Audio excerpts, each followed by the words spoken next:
is the 7th day of October 2025. Our top stories on The Explainer tonight.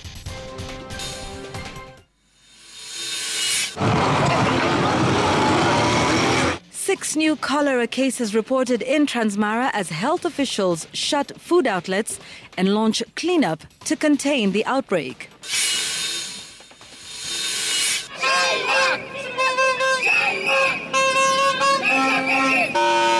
We are suffering. Cancer patients take to the streets of Nairobi, demanding comprehensive coverage under SHA. They have promised to follow up with their counterparts in Uganda. We are hopeful that will happen. We are still awaiting feedback from the ministry. Bring back our kin. Families of missing activists plead as the Uganda High Court sets a date for hearing a case compelling security agencies to produce them. This debt, which is quite huge by any standards, has created a ripple effect across the entire book value chain. Release our 11.4 billion shillings. Publishers warn that the publication and distribution of grade 10 school books is at risk over government arrears. Also, tonight, the COMESA Heads of State Summit is underway this week.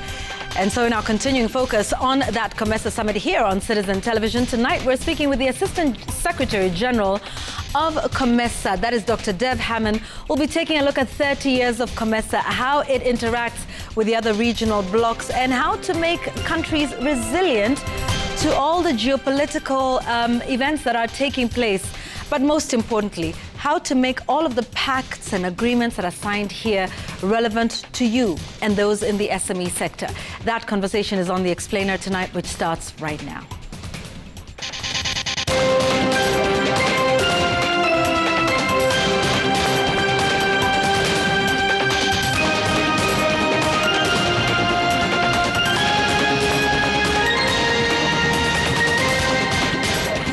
Live from Citizen TV, this is The Explainer with Yvonne Okwara. Njoki Shege is our sign language interpreter. Tonight, let's begin this news bulletin in Kilgoris, where health officials are in a desperate race against time to contain a cholera outbreak sweeping through parts of Transmara. 6 new cases have been confirmed in Kilgoris and Lolgorian, raising the total number of infections to 51. Authorities have launched a massive cleanup operation and shut down more than 30 eateries amid reports linking the outbreak to the main Kilgoris slaughterhouse and contaminated water sources. Crispin Otieno reports from Transmara. Tuesday morning in Kilgoris town, public health officers raced against time, conducting intensive cleanup exercise in a bid to contain the spread of cholera. Truckloads of garbage were carted away from the town center as officers unclogged drains and cleared blocked culverts. The operation is part of an emergency response to stem the outbreak that has already left 51 infected. Juzi wakati ugonjwa ya kuharahara imeingia hapa Kilgoris, nilishangaa sana kwa sababu haisikie dawa ya Kimasai ile inaitwa Alkonyel. Haisikie kabisa kwa sababu hata ukikunywa hiyo dawa bado tu utahara tu kwa sababu hiyo ni ugonjwa mbaya sana. Food stalls in Kilgoris tell a different story. Public health officials have shut down about 30 eateries across the town. Despite the growing fears, residents of Migingo area still drawing water from a contaminated source just meters away from the main Kilgoris slaughterhouse, raising fresh concerns over public safety. As cases of cholera victims continue to be reported within Kilgoris and Lolgorian areas, the Ministry of Health officials have since moved with speed to close down this particular abattoir within Kilgoris as one of the areas highly suspected to be fast spreading the disease. Inside the slaughterhouse, the situation remains dire. Residents speak of filthy, unsanitary conditions that may have triggered the outbreak, turning the facility into a possible ground zero for infection. Exchange yetu hatuna maji. Exchange yetu tunatumia maji yenye mnaona hapa. Na imagine ndio nimeona tangu nikuwe mdogo. Maji hii ya hapa ndio inatumika kwa kuosha nyama hapa. Nyama inatumika kwa watu matajiri sana kama OCS, OCBD, wanakula nyama hapa. But even as the Ministry of Health races to contain the spread, one person in Kilgoris and 5 others in Lolgorian have been confirmed to have contracted cholera. So we can start with this. Narok County Governor Patrick Ole Ntutu, leading a delegation from the county headquarters, visited Transmara West Hospital in Kilgoris to assess the situation firsthand. The governor urged residents to remain vigilant. To our people, that if you see anybody that is diarrheaing, that is weak, that there are certain symptoms, please report to the hospital. And we hope that the county government will continue strengthening the public health department of their ministry, because prevention is always better than cure. The mapping of more areas continues. Crispino, TNO Citizen TV, Transmara. Cancer patients on Tuesday staged a protest outside the Social Health Authority headquarters in Upper Hill, Nairobi, demanding an increase in insurance cover for cancer treatment. The protesters accused the government of turning a blind eye to their struggles, arguing that the current allocation by SHA falls far short of the actual cost of managing the disease. At present, SHA provides 400,000 shillings per patient annually for cancer treatment, a figure patients say is insufficient to meet the high cost of care. Citizen TV's Ben Kirui with that story. With courage and determination, they marched to the Social Health Authority SHA headquarters and the Ministry at Afya House in Nairobi, protesting what they termed as inadequate funding for cancer treatment. The patients, many of whom are still undergoing medication, telling the government to strengthen health insurance coverage for cancer care, saying the current allocation does not reflect the actual cost of managing the disease. Special package is not enough. I know you're finding that most patients now are facing end of life, which is very, very, very painful. Unaanza treatment inakatikia katikati, ukienda hospitali kama Kenyatta, hata KU, wanakuambia kadi yako imekuwa exhausted. Inaonekana hii serikali inataka tuishe. Wawachwe wakae peke yao sasa wale wako na pesa, kwa sababu kama wangekuwa na haja na sisi hawangetufukuza vile tumefukuzwa hospitali. Badala watusimamie sisi na at least tuweze kukua uhai.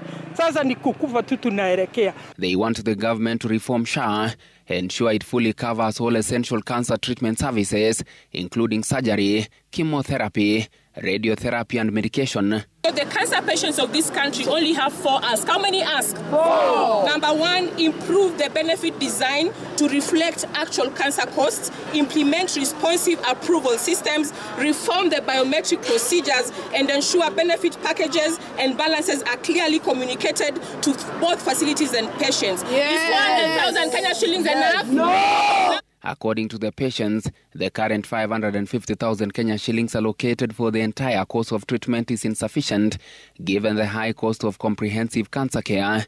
Currently, SHA provides primary benefit of 400,000 Kenya shilling per patient annually for cancer treatment, covering both diagnostic test and therapy. Pesa zote zimeisha. Nimekuwa maifo, matiti sijatolewa, kwa sababu walikuwa nasema nikimaliza hiyo kemo, nitatolewa matiti. Mpaka sasa hijatolewa, pesa wamesema hakuna. Ninasikia uchungu hata usiku wa turari. Familia kweli imechoka kutoka 2022 till then. Tumeseparate na mzee juu ya hii kitu. Watoto hawako financial stable. So hii ugonjwa inatumia pesa. Their petition addressed to Health Cabinet Secretary Aden Duale was received by an official from the ministry. All your asks are here. Yes. They're very clear. Yeah. I'll deliver this petition to the CS today, the Tuesday. The protesting patients who continue to endure the demanding process of treatment expressed hope that the government will respond swiftly to ease the heavy financial burden of battling cancer. Ben Kirui, Citizen TV, Nairobi. 1 week after their abduction and the whereabouts of activists Bob Njagi and Nicholas Oyo remain unknown despite pressure from government, families and human rights organizations. The family, accompanied by activists on Tuesday, took their complaints to the Kenya National Commission on Human Rights, urging the commission to probe the matter and exert pressure on government to do more to have the two released. Meanwhile, Uganda's High Court has set October 14th as a hearing date for a habeas corpus application filed by Ugandan lawyers. Gatete Njoroge reports. The week-long fight for the release of Bob Njagi and Nicholas Oyo, who were abducted in Kampala, Uganda last week, was on Tuesday taken to the Kenya National Commission on Human Rights. Oyo's family and Kofi Atinda, who survived the abduction trap, recorded a statement with KNCHR before they expressed their frustration. They have promised to follow up with their counterparts in Uganda. We are hopeful that will happen. We are still awaiting feedback from the ministry. We met the PS last evening, Corey Singwe, but we feel that it is still dragging. Ochieng says the events of last Wednesday have left the families in distress, with each passing day without their presence adding pain and anguish. My mom is not very young. 74 years. Obviously, age comes with a bit of diseases, and she's not been very well.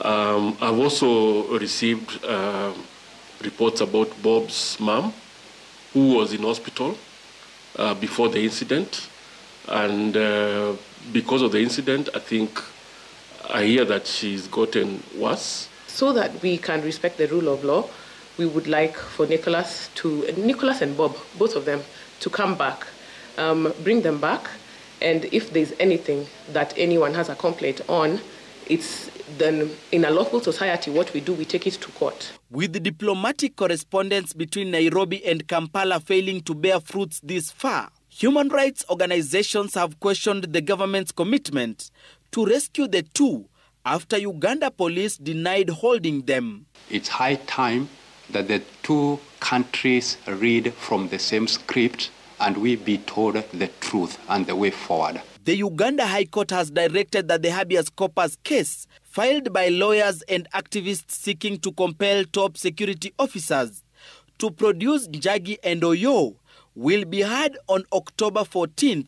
Meanwhile, in Tanzania, the family of former Tanzania ambassador to Cuba, Humphrey Polepole, have continued to demand for his release a day after he was reportedly abducted from his home in Dar es Salaam, Tanzania. The alleged abduction of Polepole, a former ally turned critic of President Samia Suluhu's government, has pointed to a disturbing trend in the region. We are all together.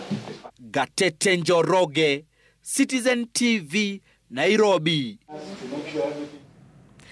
The Kenya Publishers Association has raised the alarm over potential delay in the printing and distribution of textbooks for senior schools, citing a government debt of 11.4 billion shillings owed to the industry. The Pioneer Competency-Based Education CBE class set to join senior school in January requires 7 million copies of textbooks and literary works. As Emily Chebet reports, publishers warned that unless the government clears the outstanding payments, the timely delivery of learning materials could be in jeopardy.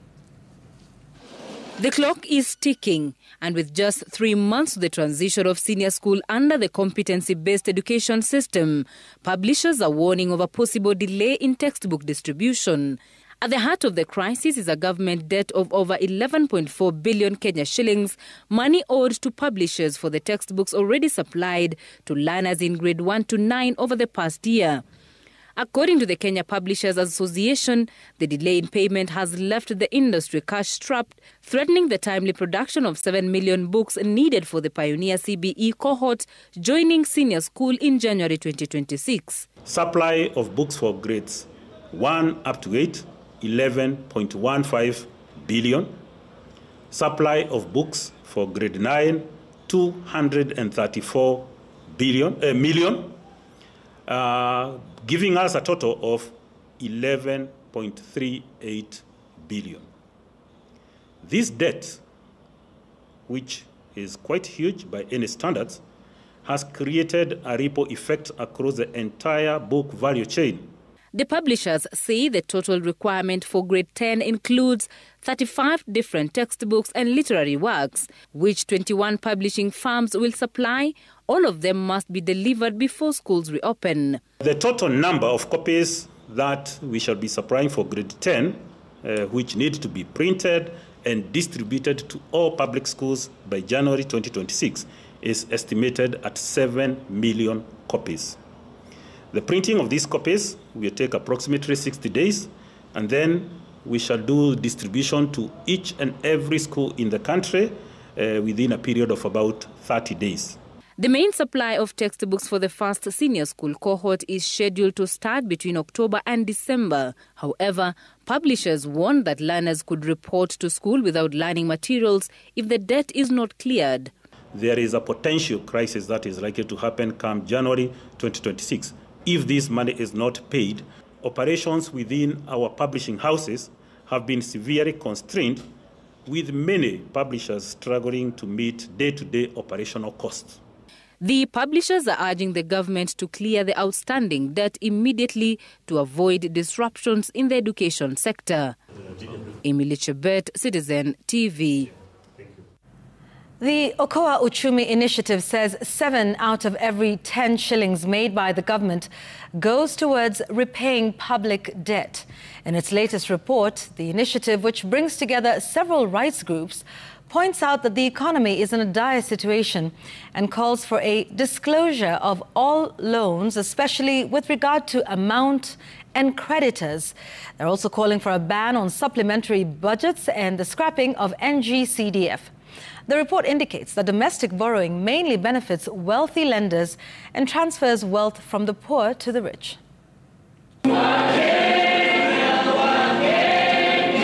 With Kenyan debt now standing at 11.81 trillion shillings, domestic debt is 6.3 trillion, while external debt stands at 5.8 trillion shillings. A very big loan. The Okoa Uchumi Public Debt Report reveals Kenya's dire economic situation. Half of Kenya's revenue go to debt repayment. For every Kenyan shillings 10 collected, 7 goes to debt, leaving only 3 shillings for all other operations, which is also vulnerable to corruption. We are at a situation where domestic debt has overtaken external debt, and it is growing faster. The main problem we have with that is the fact that for external debt, it is possible for you to pin where the external debt went, the one that is legal. But for domestic debt, unfortunately, we cannot pin. The report shows how massive corruption affects ordinary Kenyans. It points at Kenya's unemployment problem, highlights the problems that bedevil education as well as the health sector. About 30% of our population, they are unemployed, and the unemployment levels among this group of people is at around 13%. We are feeling like we are guinea pigs in an education system that has not been tested and found to work. We are seeing Kenyans telling us that the health sector in our country has become actually a killing field where you don't know whether you will survive tomorrow. Leaders and citizens through the report recommended banning new World Bank and IMF loans, reforming NGCDF, stopping unapproved supplementary budgets, and making all loans fully transparent. Kenya needs to get out of the yoke of World Bank and the IMF. These were recovery strategy for Europe post-World War. How did that recovery plan become an economic development for the third world? How? Up to date. We are saying, please completely do away with supplementary budgets. Every year we start with a patch because it introduces expenditure. One, we did not approve. They warn that failure to act will trap Kenya in a permanent debt crisis. Willie Lusige, Citizen TV, Nairobi. It is emerging tonight that Busia County paid a consultant 4.9 million shillings to determine whether a hospital in the county was a level 4 or level 5 facility, despite it already being classified as level 5. The revelation contained in the latest Auditor General's report is now under investigation by the Senate County Public Accounts Committee during its Senate Mashinani sittings in Busia. Governor Paul Otuoma has defended the payment, saying the county sought to verify the accuracy of the hospital's earlier classification. Melita Oletenges reports. An audit report for the financial year ending June 30th, 2024 has placed Busia Governor Paul Otuoma in the spotlight over alleged mismanagement of county funds. The Senate County Public Accounts Committee is now demanding answers after revelations that the county spent more than 4 million shillings on a consultant hired simply to confirm the classification level of a hospital already listed as level 5. This one reads like a fiction story, Governor, that you gave a consultancy at 4.98 million to advise you on whether the hospital should be level 5 when it was already a level 5. You know, this one is drama. Governor, when you read this, does it make sense to you as a CEO? What do you need consultant services for? Who is supposed to consult for what? I think there is a requirement for a facility to move from one level to another. It's about service provision. Faced with tough questions, Governor Paul Otuoma struggled to justify why the county hired a consultant for a task that squarely falls under the mandate of the Ministry of Health and the Kenya Medical Practitioners and Dentists Council. There was just an arbitrary registration in the county here saying that this is now facility level 4, this is level 5. It was just done arbitrarily. But we all know that there's a method and process which you have to go. Senators also raised concern over a sharp decline in Busia County's revenue collection, warning that millions of shillings may have been lost without trace. They also questioned the sudden drop in parking fee collections, hinting at a possible scheme by county officials to siphon public funds. If you go down to fiscal planning and development, that is 10. You collected 4.9 million prior year, and that year you collected 2.5 million. Where did 2.4 million go? So if you have brought numbers that show a 50% decline, this is in the 2023-2024 financial year, you should have already asked for an explanation from your chief officer. You can't do that exercise now. Because if you are seeing these numbers for the first time with us here, no, Chair, it's very unfortunate. In another damning revelation by the Auditor General's report, Busia County has been running official business through unofficial email accounts, a breach of protocol that not only exposes sensitive government information to risk, but also points to deeper lapses in accountability and management. Melita Oletenges, Citizen TV. Families of 2 pupils who died at Emmanuel New Life Learning Center in Nairobi's Kayole Estate are tonight demanding answers from authorities after their children were killed when concrete blocks from a neighboring building under construction collapsed onto their school. The grieving parents are calling for a thorough investigation and the prosecution of those responsible for the tragedy. On Tuesday, officials from various government agencies visited the school on a fact-finding mission to establish what led to the incident, even as a manhunt for the owner of the ill-fated building gets underway. Franklin Walla reports. Shock and grief engulf Emmanuel Academy in Kayole as parents return to the scene where 2 pupils lost their lives in yesterday's tragedy. Heartbroken parents struggle to come to terms with the painful loss of their children. The child left in the morning to school, and Sisi Vono was escorted by the mom to school. At around 13 hours, I received a call from a neighbor showing me that, Baba Ashley, do you know what has happened in the school? 2 pupils died instantly at Emmanuel Academy after concrete blocks from a neighboring building under construction collapsed onto them. 2 others sustained severe injuries and remain in critical condition at Kenyatta National Hospital. Among the deceased was PP2 pupil Liz Wambui. A distraught mother broke down upon viewing her body and revisiting the scene of the tragedy. Liz's grandmother, who spoke to us, said the young girl had been the family's hope, supporting her struggling mother after the loss of their last born just 3 months ago. Watu wenye wako na roho mzuri wanaweza jitokeza ili watusaidie tuweze kusafirisha hiyo mwili kwetu Murang'a. Honorable MP Major Dong, please, can you give any assistance?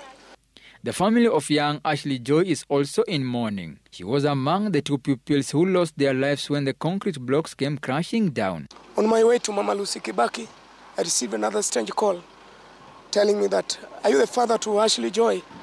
The lady just told me directly that your child is gone, Ashley is dead. I found the child laid on the bed with the full kit of her uniforms. Both Ashley and Liz were preparing to graduate on the 24th of this month, but the tragic incident has cut short their dreams. Na alikuwa afanyiwe graduation tarehe 24. Sasa na akona miaka 5.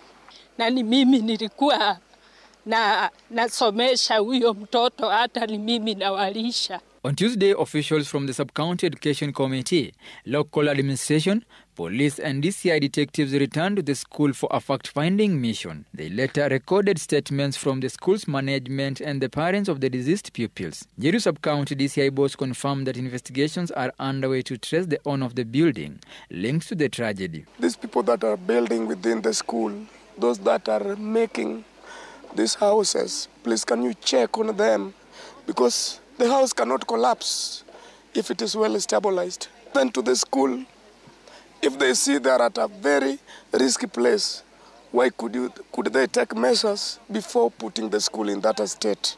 Detectives are probing how the construction was approved, who the engineer was, and whether the site met the required safety standards. Franklin Wala, Citizen TV. ODM leaders have warned opposition leaders against spreading misinformation on the health of party leader Raila Odinga. The leaders accused DCP party leader Rigathi Gachagua of intruding into the personal life of the Orange Party leader, causing fear amongst his supporters. The leaders assured Kenyans that Odinga is in good health and that they should ignore any misleading information. Mwenye kujiita bakteria, mwenye kujiita virus, sijui mwenye kuita nini, mimi nitawaomba tu kwa roho safi. Please let the name of Raila Amolo Odinga stay out of your mouths. Si level yenu. Whatever Raila has been able to do for this country, hata kama hakuna lolote, mtoeni katika mdomo wenu. I want to call on everybody to respect the privacy of the health of individuals. And as has been said before, whenever Mzee has had health challenges, he has always spoken out. His spokesperson has spoken out. Kiongozi wetu wa chama cha ODM, Mheshimiwa Raila Odinga ako imara. Hata leo asubuhi niliongea na yeye akiwa gym. Je, mtu mgonjwa anaweza kuwa gym? Kwa hivyo wale wawachane na sisi, wawachane na chama cha ODM, na pia ODM, there is no vacuum in ODM party. All right, let's take our first break here on the program tonight. But when we return, we'll be having a conversation with the COMESA Assistant Secretary General, Dr. Dev Hammond. We're taking a look at COMESA and the efforts that it brings towards ensuring that there is intra-Africa trade, particularly in the COMESA region, and just how to make the gains made by COMESA relevant to the citizens like you and I, to those in the SME sector.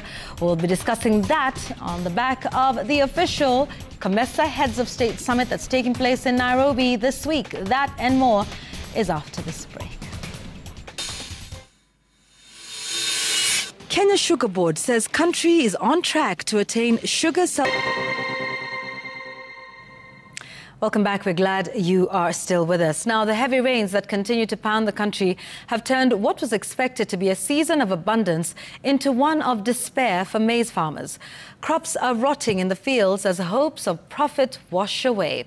As Marianne Nyambura reports, farmers are now appealing to the government to step in by offering free maize drying services and purchasing their produce at not less than 3,000 shillings per 50-kilogram bag to cushion them.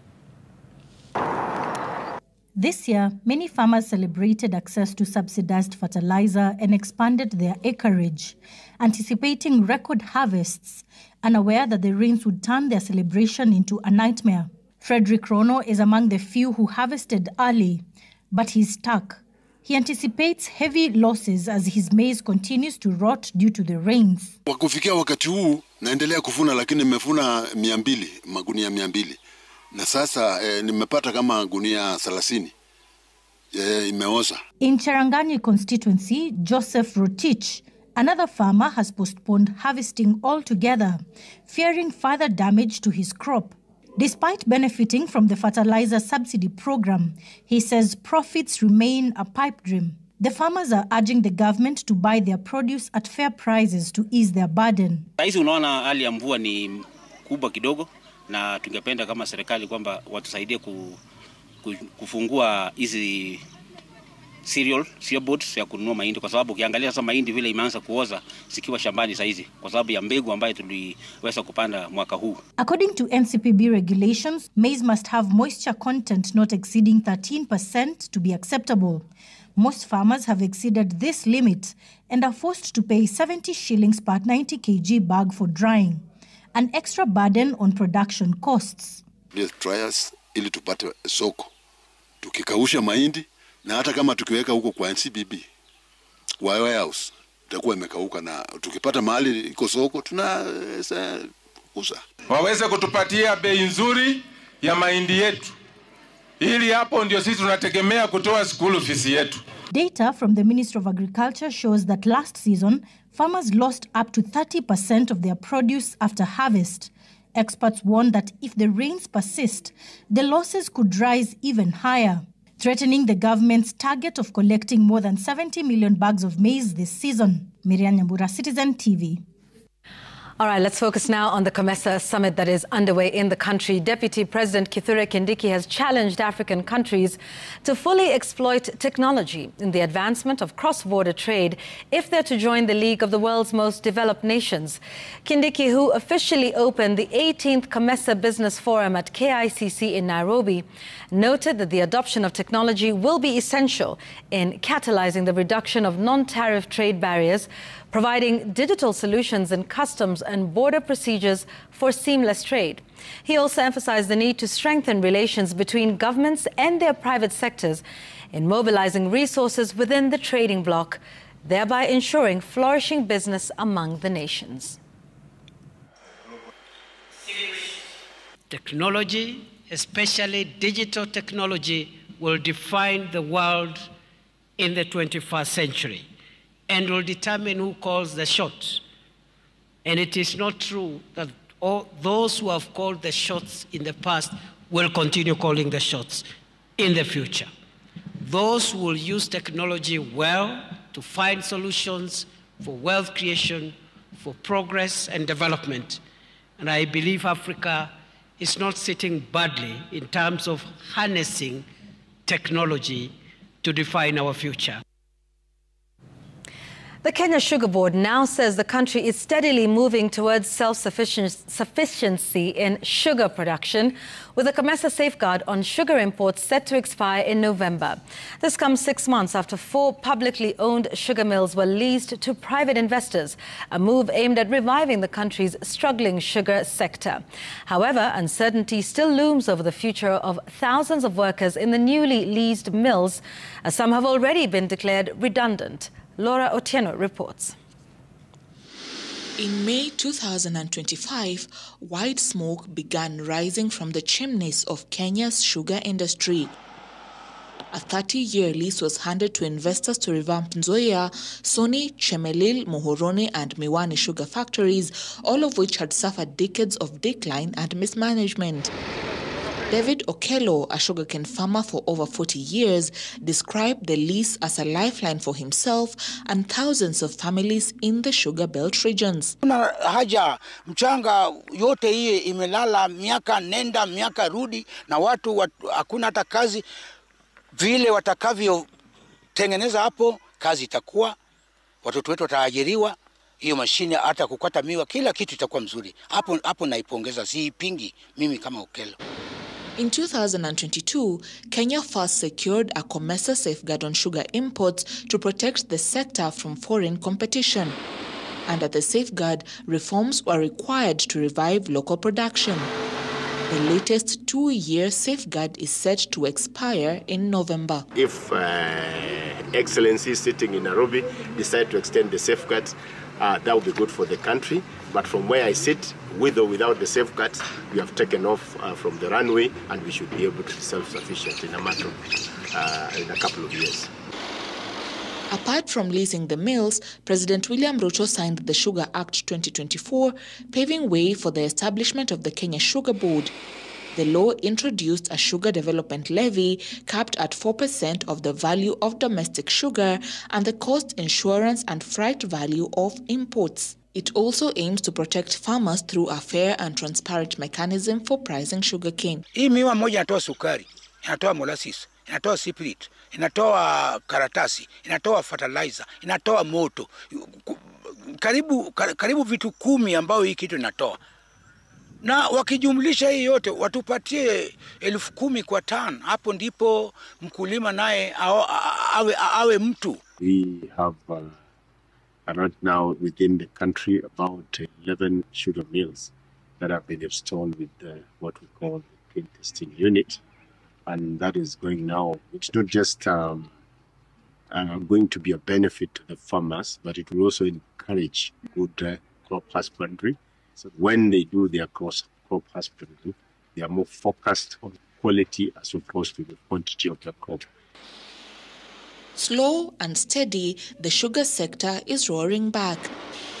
With the assurance of enhanced research to increase yield of sugarcane and new laws guiding the sector, it is only a matter of time before Kenya yet again becomes self-sufficient. Laura Otieno, Citizen TV. All right, and we're staying on the theme of COMESA as we have for the last couple of days here on Citizen Television. And to talk a little bit more about that ahead of the Heads of State Summit here in Nairobi, Dr. Dev Hammond is the Assistant Secretary General of COMESA. Thank you very much for being with us here on Citizen Television, sir. Thank you very much, Yvonne, for inviting COMESA to be here present. But first of all, let me say a good evening to all Kenyan and a good evening to television, Citizen Television. And once again, thank you for having the whole COMESA team here.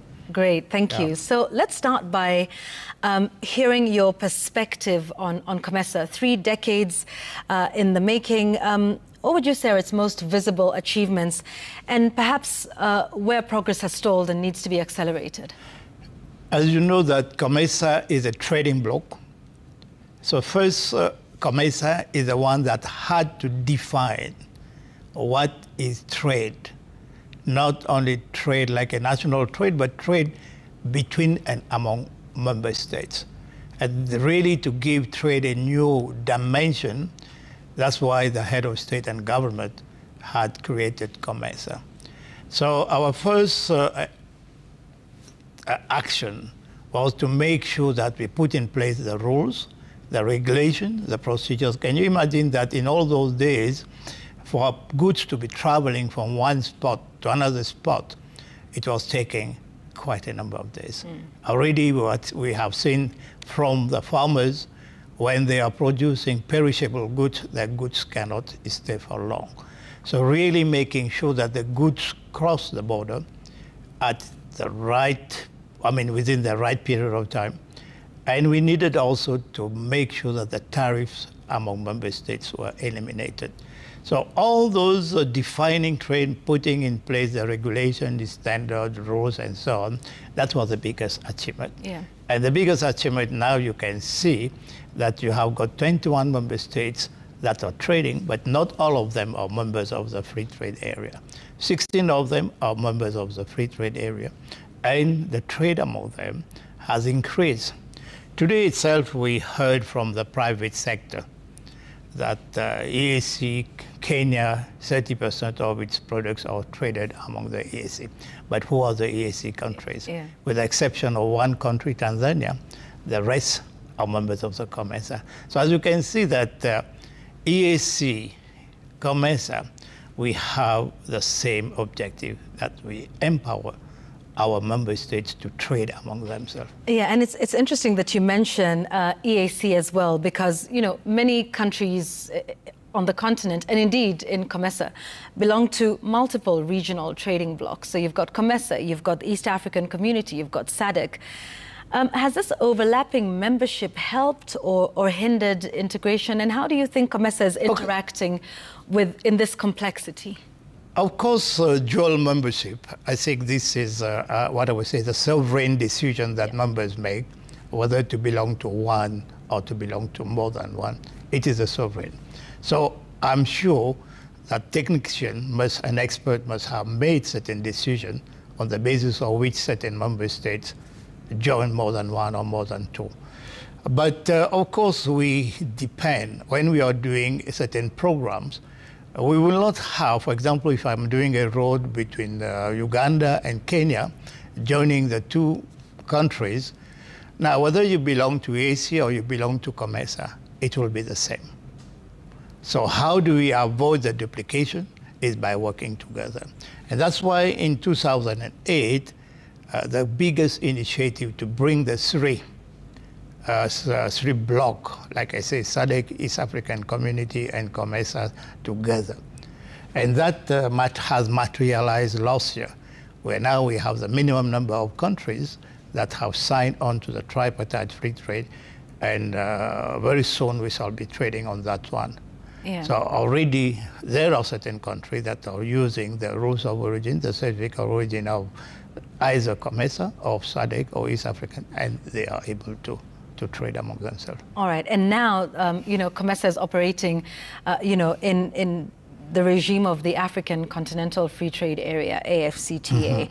Mm-hmm. So is it still a relevant building block in, what is now continental integration, or does the AFCTA make regional blocks less relevant? You see, the big dream is for all of us to have the Continental Free Trade Area.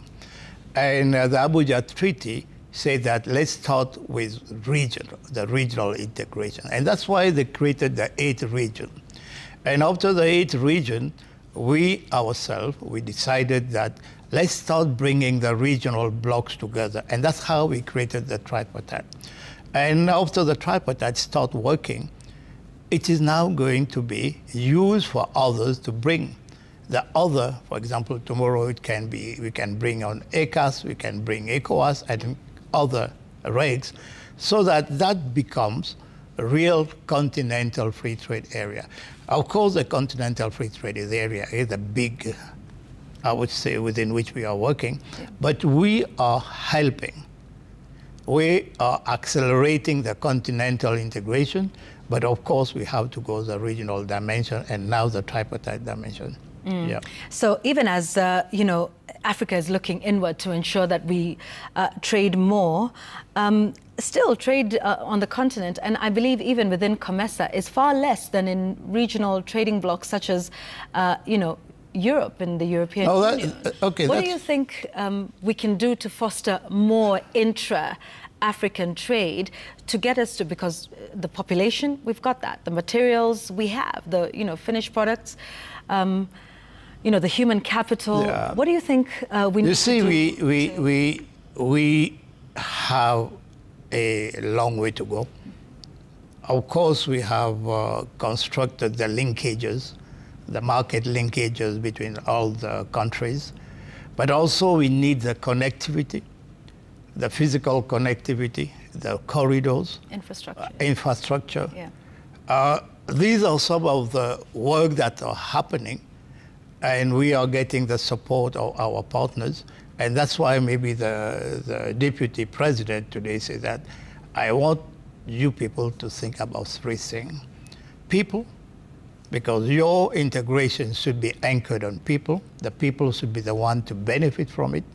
it should be that the people encourage, and this is what we are doing, leveraging on technology. And that's why the team for this year has been leveraging on digitalization. Digitalization is a tool to make sure, like yesterday we saw, the farmers saying that if we bring internet throughout the whole country, access of information, and for them to know where the market is and where the goods are, and how far the goods have traveled, they will be able to track the export.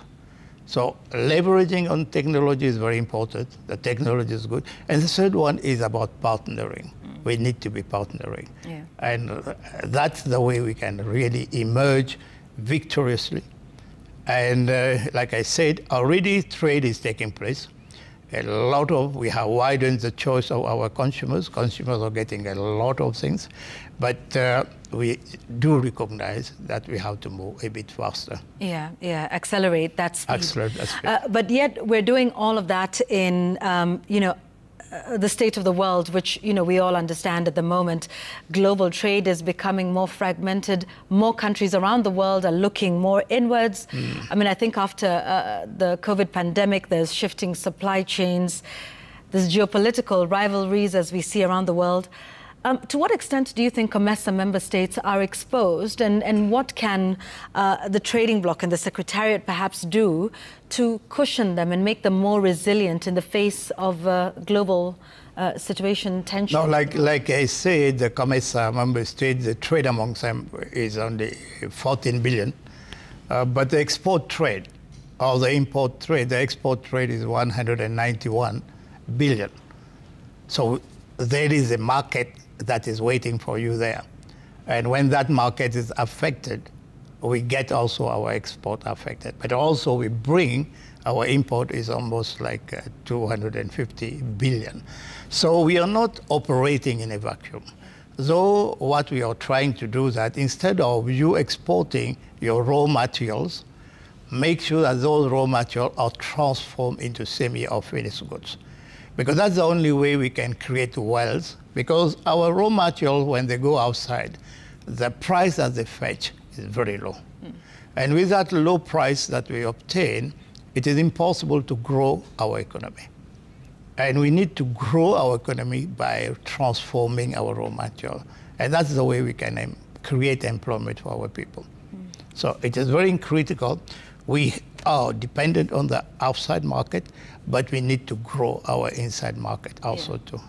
We cannot ignore either one of them. So of course the internal market is important, that's why we are growing.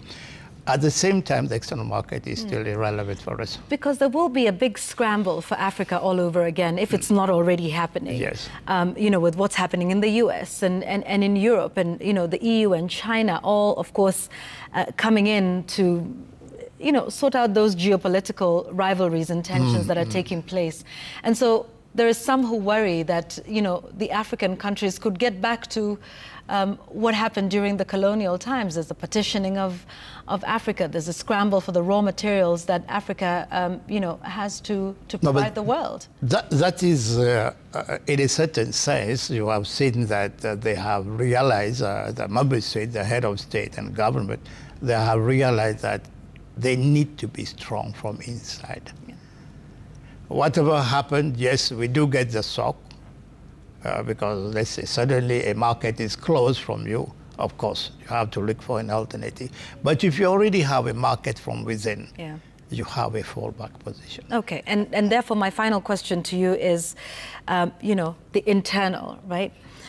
There's many people who are watching this interview who see regional integration, COMESA, and these sorts of conversations as elite, probably bureaucratic, at the top. How is COMESA making this idea of integration tangible to ordinary people, maybe at cross-border, but also being very relevant to a farmer, to an SME owner? Okay, I'm sure if you followed the Deputy President today after his opening, he went to open the exhibition. And these exhibitions are people who are producing within COMESA. And it is not something that is far-fetched. These are SME, these are women in business, These are people who benefit our market. And the products that they are exhibiting there, they are products they have made themselves. And we facilitate them, first of all, we give them training to set up their own business. Like you might have heard that COMESA is a big market, and we have many institutions. So different, like we have the COMESA Federation of Women in Business. There are plenty of them. And these are the people that benefit directly from us. We allow them to group themselves. Within each country, there's a chapter, and a chapter that group all the women in business in that particular country. And they meet on an annual basis, and where they exhibit. This year itself, they are meeting here in Kenya for the second time. They met in April in Addis, now they're meeting here. And we need to support them. So it is not something that an elitist organization, which is only talking about maybe things which are theoretical. Non-tariff barriers. Non-tariff barriers. It sounds very lofty. But we are close to our people. Okay. The people who are benefiting from us. Those. That's why yesterday you saw we invited 200 people for the horticulture EU Connect. But it was oversubscribed that we got 350 people. So the interest that it has shown. Today itself, I was told that there were 2,500 people that have registered, but we don't have that space. And it is thanks to you that you people are covering this program, and you're taking this message from one home to another home. And it is a very, very good thing, because we can hear people talking about COMESA throughout the country, and not throughout the country, also throughout the whole region, and maybe throughout Africa and the world. And that's the message. Our job is to empower people, like the deputy president say, empower people to trade, empower people to create their own business, empower people to employ others. Because if you look at an SME on average will employ 5 to 10 people. And each time you create an employee, you empower an SME, you're creating 10 jobs. Yeah, so imagine if you're creating all those SMEs. That's right. Thank you very much for being here with us and for being in the country. Welcome to Nairobi, and thank you very much for making the time for us, and we wish you all the best with the summit. That's Dr. Dave Hammond, who's the Assistant Secretary General of COMESA, speaking on the COMESA summit that's taking place in Nairobi. The Heads of State Summit kicks off later this week. Kenya, Nairobi is playing host to that 24th COMESA meetings, and the summit taking place here. 24 heads of state who are meeting in the country on trade and regional integration. Dr. Dave Hammond, thank you very much. Thank you too, and most welcome. It has been a pleasure talking to you and to you, the people. Thank you very much. Let's take a quick break here on the program tonight. We're back with more. Kenya Power full-year net profits down 19% to 24 billion due to lower tariff yields and reduction in forex recovery. Welcome back to The Explainer. Now, detectives from Kasagam Police Station in Kisumu recovered 11 vehicles suspected to have been stolen from 2 residences in the area. Police raids on the 2 residences in Hayeko and Aliwa villages revealed 11 vehicles, predominantly Toyota Axio and Fielder models, which lacked ownership documentation. Police also recovered assorted car parts, radios, and fragmented license plates, suggesting systematic tampering and concealment efforts. The 2 suspects, Michael Eric Mwanga and Peter Andei, are currently in custody and will face charges related to possession of stolen vehicles. Investigators report that Mwanga's residence in Aliwa yielded more evidence, including vehicle radios and license plates matching one of the stolen cars found in Hayeko. Authorities believe these findings point to an organized crime network. The alleged ringleader, Evans Otieno Meda, remains at large, with police saying they are searching for him.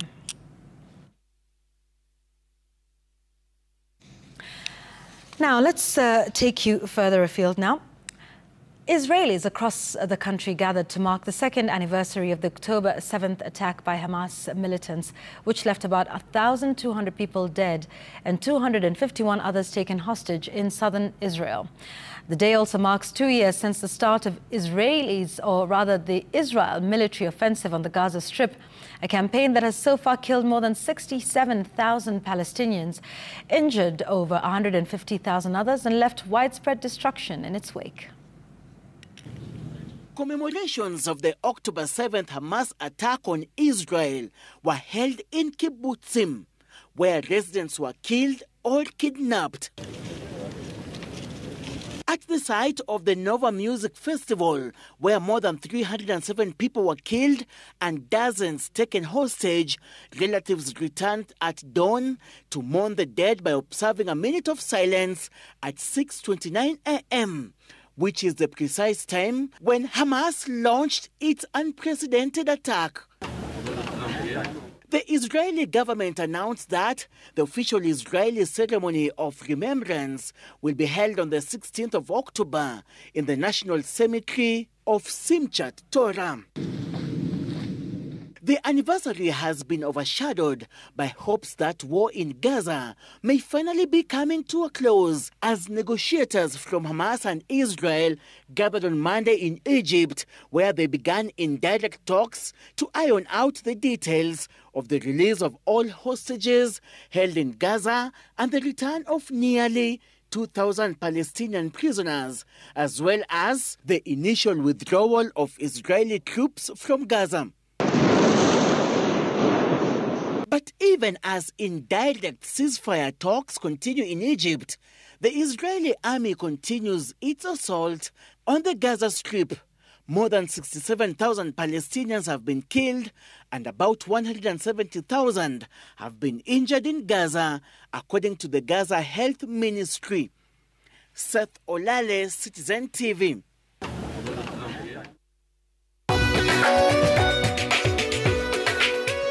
Business News, brought to you by Safaricom Business. We choose partners with solutions that get us there. You could also power your progress. Join Safaricom Business today. Power your progress at business.safaricom.co.ke. Kenya Power's full-year profit has dipped by nearly 19% to 24 billion shillings, despite higher electricity sales and improved system efficiency. The utility firm attributes the decline to lower tariff yields and reduced foreign exchange recoveries. Dennis Otieno has the details. Kenya Power has posted a profit after tax of nearly 24.5 billion shillings for the financial year ending June 2025, a drop from 30.1 billion shillings recorded the previous year. The company says the decline was mainly due to reduced tariff yields and a fall in foreign exchange recoveries. Last year we had a gain, an unrealized forex gain of 7.8 billion shillings. We did not have that this year. This year, actually, we had a forex loss of about 790 million shillings. And so on a comparative basis, then we did not benefit from the forex gain on the finance cost as at last year. And that is the significant impact in terms of the difference in the profit before tax. Total revenue fell by 5% to 219 billion shillings, while operating expenses dropped by 3.8 billion shillings on account of lower credit losses and improved customer payments. Like we said before also, one of the things that did happen was that the base tariff also reduced a bit.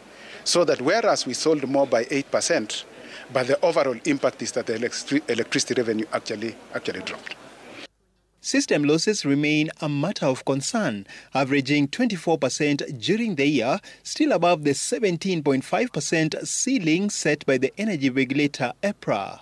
We are concerned with both technical and commercial. On the technical front, some of the interventions is completion of some of the transmission lines. And you'll always see us working very closely with KETRACO to ensure a number of these transmission lines are completed. Because the sooner they are completed, then the lower the losses would be. Electricity sales rose by 887 gigawatt hours, an 8% increase, pushing total unit sales to over 11,400 gigawatt hours. The company also crossed the 10 million customer mark after connecting more than 400,000 new clients during the year. The Utilities Board has recommended a final dividend of 80 cents per share, bringing the total payout to 1 shilling per ordinary share for the year. Going forward, Kenya Power plans to diversify its revenue streams by investing in areas such as fiber optic infrastructure and e-mobility as part of efforts to reduce reliance on electricity sales. Dennis Otieno, Citizen TV, Nairobi. Telco service provider Safaricom has crossed the trillion shilling threshold in value creation through economic, social and environmental impact. In its sustainable business report for 2025, the telco is reporting a 1.1 trillion shillings true value to the economy, having contributed 809 billion shillings to the country's GDP through its operations. Jimmy Mbogo now takes us through the company's 14th sustainable business report that focused on the company's use of technology to drive social impact. In the year that ended March 2025, Safaricom spent 153 billion shillings on local suppliers in what the telco has underscored as its growing focus on sustainable sourcing and economic empowerment across the country. More than 84% of the suppliers were locally based. Women, youth and persons with disability accounted for 10.8% of total procurement spent, valued at 3.2 billion shillings. The 2025 report, which highlights the company's progress in advancing digital inclusion, environmental stewardship and social impact, further shows that through Safaricom's DigiFarm, 945 million shillings worth of credit was disbursed across 169,000 loans, enabling access for input and services. The telco giant has also achieved a 99% recycling rate, collecting and recycling 190 tons of e-waste and 62 tons of plastic through M-Pesa Green Points. Our growth has always been driven by purpose. It's about how we use both the power of technology and our innovative spirit to provide solutions to the pressing needs and challenges of our societies. The increase in the company's true value earnings was driven by expanded M-Pesa activity, increased capital investment, and a broad network of agents and merchants. We have learned that sustainability drives commercial success. So it's not just a nice to have and a nice to do, but actually sustainability drives commercial success. The Risk and ESG Committee of the Board has played a pivotal role in ensuring that ESG is fully integrated across our operations. We have adopted, as Peter told you, 9 of the 17 Sustainable Development Goals into our business strategy. Jimmy Mbogo, Citizen TV, Nairobi. The Kenya Sugar Board now says that 80% of the workers of the newly leased sugar mills will retain their jobs following the full takeover by private investors. Giving the notice, Kenya Sugar Board Chairman Nicholas Gumbo said that the jobs are secure, considering the expertise of the more than 5,000 workers from across the 4 mills. Workers' Union KOTU declined an invitation to a tripartite committee to discuss the redundancies that had been declared by the millers. The 6-month transition period after the leasing expires at the end of October 2025. Part of the demands by KOTU include the payment of a 5 billion shilling salary and allowances arrears owed to workers by the government. It's just inconceivable that any of these millers would want to send everybody home without considering the expertise that they are going with. I have discussed with all the 4 millers, and the agreement is, at a minimum, up to 80% of them will have to be retained, because that is what is. So I think the panic is being driven by people who are overstating facts that are not even there. Yes, it is a concern. Yes, of course, everyone would be anxious. I mean, every time there's a change, being anxious is normal. But I think it is not something that is outside the purview of what the government, working jointly with the new millers, the new owners of these mills, can solve. The Kenya Commercial Bank aims to increase its exposure in green financing to 25% by the end of the year, reflecting the lender's pivot towards green financing and a deepening commitment towards sustainability. Over 578 billion shillings has been given or extended as credit towards green projects to sectors such as renewable energy, clean transport, and climate-smart agriculture. The push signals a bold step by the lender in positioning itself at the forefront of Kenya's transition to a low-carbon economy. Jimmy Mbogo has more on the bank's 2024 sustainability report. Kenya Commercial Bank has extended over 160 billion shillings towards green-related financing, supporting over 60,799 entrepreneurs through various initiatives. The bank has paid special focus to women-owned and led enterprises as well as youth-led businesses under the Tujiajiri program. While launching its 14th sustainability report, the bank is further committing to increase its green financing to at least 25%. This begins by the bank being committed to responsible lending, in which we have been able to screen loans totaling to 578 billion. And this underscores a commitment to embedding environmental and social risk management at the very core of our lending operations. As I stand here today, 21.3% of our entire loan book is now dedicated to green financing, which translates to over 160 billion from when we started tracking.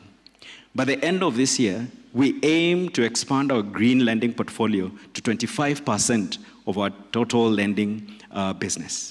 A strategy, no matter how well-intentioned, is only as good as its execution. The true measure of our commitment is found in our thematic focus areas. Our drive for responsible lending, and I'm glad that that came up in the Menti, climate finance, gender mainstreaming, supporting skills development, employee welfare, and targeted efforts to close the MSME and gender finance gap.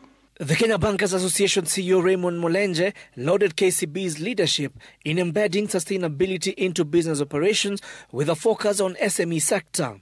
As a country, the informal, the micro, small businesses comprise 98% of all businesses in Kenya.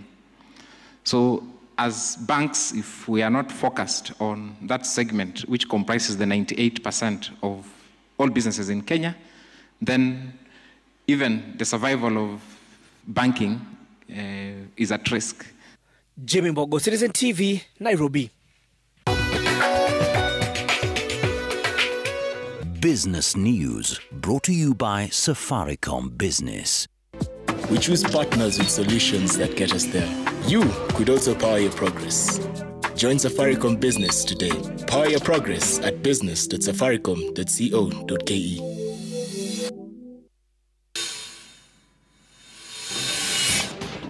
And coming up in sports, national team Harambee Stars in Burundi for a Dead Rubber World Cup qualifier against the hosts on Thursday.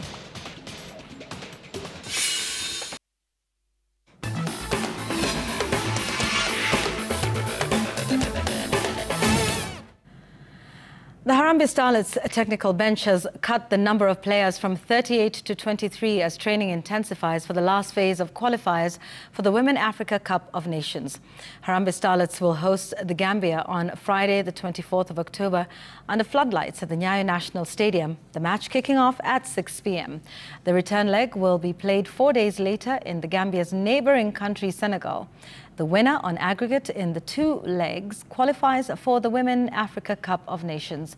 Coach Beldine Odemba has kept faith in 3 under-20 players still in the squad. That's goalkeeper Mercy Adhiambo and midfielders Laureen Ilavonga and Mercy Muteshi. The youngsters are itching to prove their worth, given a chance as they transition into the senior team. First time yangu ya kwanza kuingia senior team. Juu si rahisi, lazima work hard na ujibelieve na kuwa na confidence ndio uweze kupata hiyo opportunity. And me, I'm here today and I'm so good. I'm thanking God for this far because I'm work hard and nipate call up. So I'm hoping I'm giving my best here so that I can remain in the team and work for my country and show what I have. The national football team Harambee Stars left for Burundi on Tuesday morning ahead of their dead rubber clash against the hosts on Thursday in the 2026 World Cup qualifiers. Having bowed out of contention in the qualification race, Kenya will be playing for pride and also looking to improve their ranking. Coach Benny McCarthy will use the current FIFA window to start the rebuilding process ahead of the 2027 Africa Cup of Nations to be hosted by Uganda, Tanzania and Kenya. After playing Burundi, Harambee Stars head to Ivory Coast for their toughest match. Ivory Coast are banking on a win to qualify for the World Cup.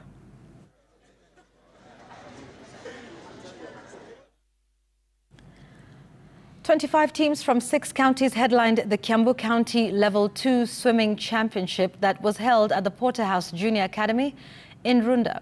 Hosts Kiambu were joined by Nairobi, Laikipia, Kajiado, Embu and Nakuru counties in the two-day championship. Orca Swimming Club from Kiambu led the medal table with 51 gold, 22 silver and 23 bronze medals. The second position went to Aqua Shark Fin Club with 16 gold medals, 22 silver and 12 bronze. Genesis Sports Limited completed the podium with 15 gold medals, 12 silver and 6 bronze. The championship served as a platform for athletes to achieve qualifying times for Level 3, which is a pathway to national team trials. There's definitely lots to improve on, especially speed, which is something that I'm working on. I'm not too happy with my performance today. And yeah, I think that will give me the push to work better. There was excitement at Sori Boys High School in Migori County following the return of Peter Mwombo, an 18-year-old Form 4 student who recently represented Kenya at the World Baseball 5 Championship held in Mexico. Mwombo was part of the national team that competed in the global tournament last month.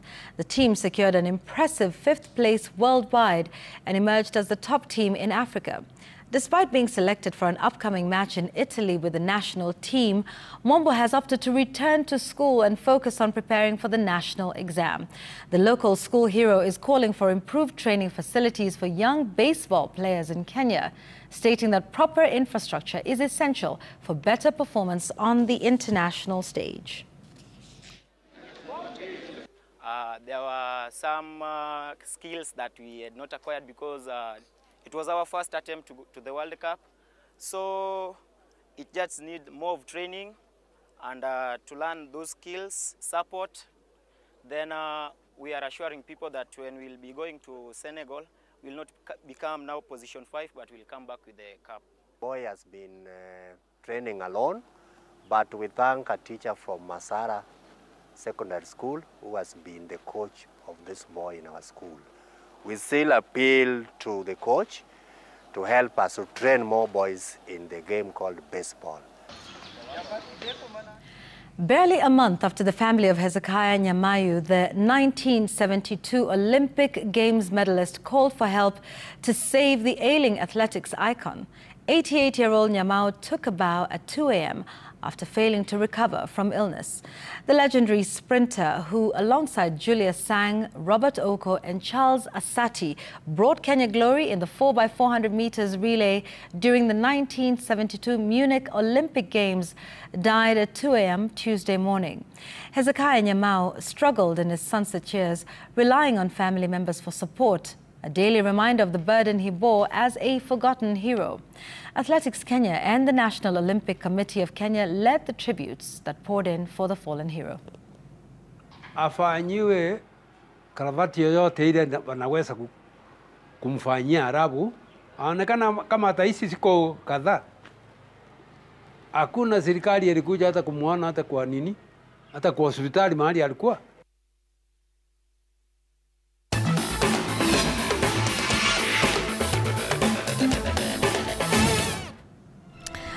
All right, that's where we leave it at this evening on The Explainer. Thank you very much for watching. Njoki Shege is our sign language interpreter. I'm Ivana Kwara. Good night.